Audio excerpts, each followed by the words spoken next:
11조와 예수 그리스도. 안녕하십니까? 말씀이 사역하게 하라는 말씀사 여권입니다. 오늘도 주 안에서 평안하시기를 기도드립니다. 오늘은 11조와 예수 그리스도라는 주제로 묵상하고자 합니다. 11조에 대한 질문에 답하는 일은 결코 쉽지 않습니다. 성경에 기록된 11조의 의미가 애매하거나 모호해서가 아니라 오늘날 교회 안에서 11조에 대한 현실적인 요구가 매우 크기 때문입니다. 따라서 11조의 현실적인 요구와 성경적 의미 사이를 어떻게 정리할 것인가는 매우 중요한 문제입니다. 성경에서 최초로 등장하는 11조의 기록은 아브라함의 11조입니다. 창세기 14장 20절에 기록되어 있습니다. 너희 대적을 내 손에 붙이신 지극히 높으신 하나님을 찬송할지로다. 하매 아브람이 그 얻은 것에서 10분의 1을 멜기세덱에게 주었더라. 아브라함이 대적들과의 전쟁에서 승리할 수 있었던 것은 여호와 하나님께서 승리를 주셨기 때문입니다. 그래서 이 전쟁은 여호와의 거룩한 전쟁이라고 할 수 있습니다. 전쟁에서 얻은 전리품은 일반적으로 승리자의 몫이 됩니다. 그러나 아브라함의 경우 그 전리품은 궁극적으로 아브라함 자신의 소유가 될 수 없었습니다. 왜냐하면 그 승리는 아브라함의 승리가 아니라 하나님의 승리였기 때문입니다. 따라서 아브라함은 전리품 가운데 10분의 1을 멜기세덱에게 드림으로써 모든 전리품이 하나님의 소유임을 고백한 것입니다. 신약은 이러한 11조의 개념을 예수 그리스도와 연결하여 설명합니다. 예수님께서는 십자가를 통해 하나님의 택한 백성을 대신하시고 대표하셔서 하나님께 드려진 참된 11조가 되셨습니다. 11조 대신 예수 그리스도께서 우리를 저주와 사탄의 권세로부터 구원하셨습니다. 예수님께서는 죄와 사망과의 전쟁에서 승리하셨고 그 승리의 전리품이 바로 하나님의 택한 백성들입니다. 그런 의미에서 우리는 하나님의 소유입니다. 오늘날 교회에서는 11조를 강조할 때 주로 말라기서 3장을 인용합니다.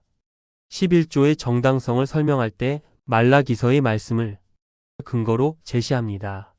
그러나 그렇게 해석하고 적용한다면 다음과 같은 말씀은 어떻게 이해해야 하겠습니까?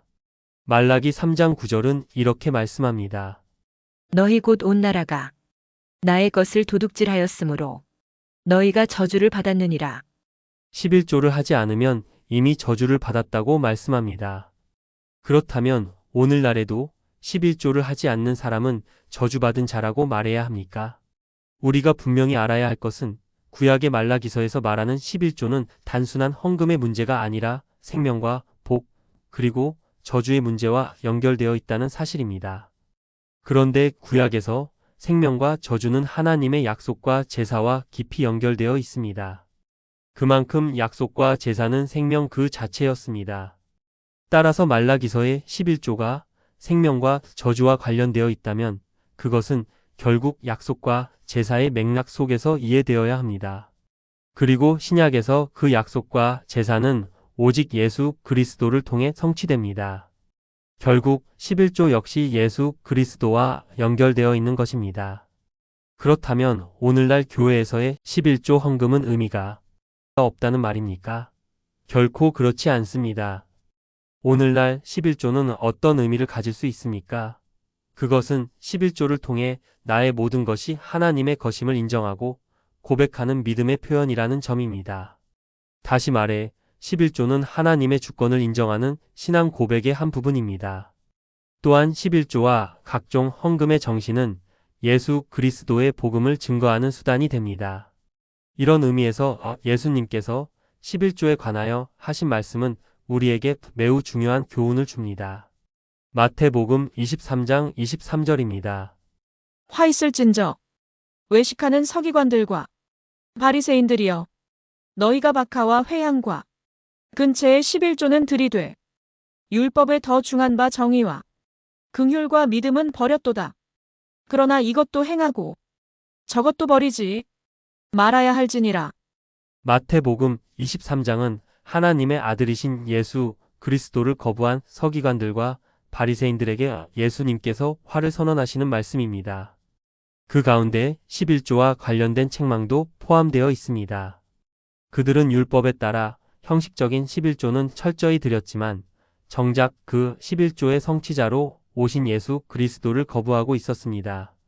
예수님께서는 바로 그들의 외식과 불신앙을 책망하신 것입니다.